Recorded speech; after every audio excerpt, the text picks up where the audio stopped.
go ahead. Keep it brief. No one's reading your stuff over the holidays.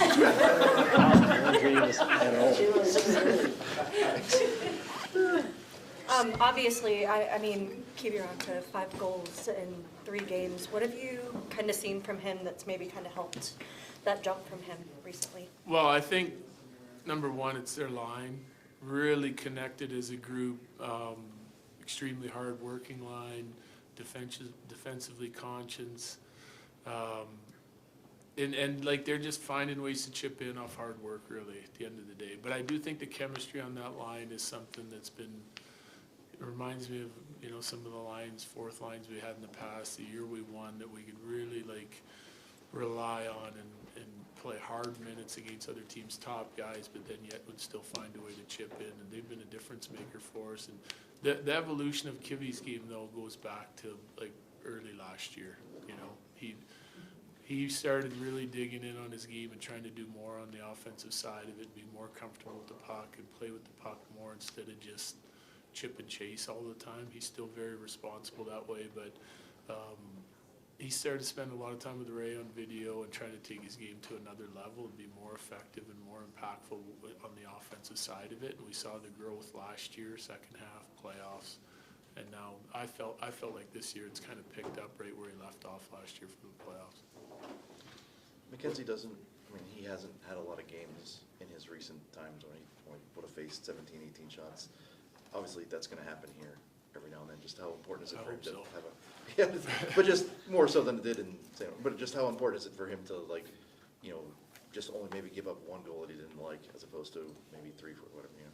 Well, I think, yeah, the thing is just getting to know him for a brief period of time is he's got that attitude, that starter's attitude that, like, there's goals that have gone in on him already since we've been here that I'm like, yeah, no chance. And he immediately starts watching video and he feels like he should have had it. I was too deep here. I didn't read it fast enough there. Like, he's really competitive and hard on himself. Like, it's never anyone else's fault. He understands he's the last line of defense and he expects to stop every puck, you know. So, but he doesn't get hard on himself when he doesn't, you know, not that I've seen so far anyway.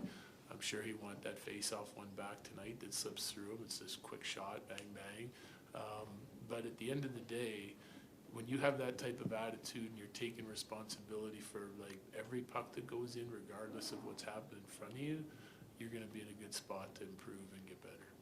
Last 10 games, this goal against Seattle was the 4th first period goal you guys have given up, and you know you guys are one of the highest in the NHL in terms of first period goals against. Is it as easy as we got 2 new goalies, or is there something more you guys are doing to start? No, games? I think like that has something to do with it, because if you look at some of the games, we haven't been great in the first period even since the goalie switch. They've just been playing really, really well. Anaheim first period.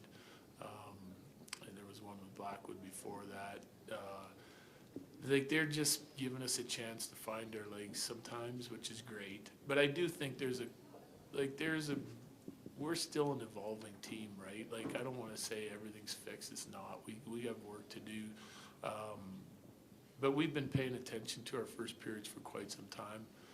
Every day we get a good one, we'll point it out. I loved our first period tonight. I thought it was the best period we played. Could have been, I thought that lead, we could have stretched that lead out a little bit. But anyway, regardless, there's more to it. It's the confidence that the team has, and the 3 lines we put together are playing really well. We're chipping in some minutes from the 4th line here. That seems to be an evolving, you know, process. It's different line mates every night, so, and lots of young guys and new guys, so they're still getting comfortable too with each other anyway and the system. So yeah, there's more to it than just the goaltending though. How are you looking for? One whole game until the 2 empty netters. Are you happy overall with how your team played, you know, with the lead in particular there? Yeah, I liked our third.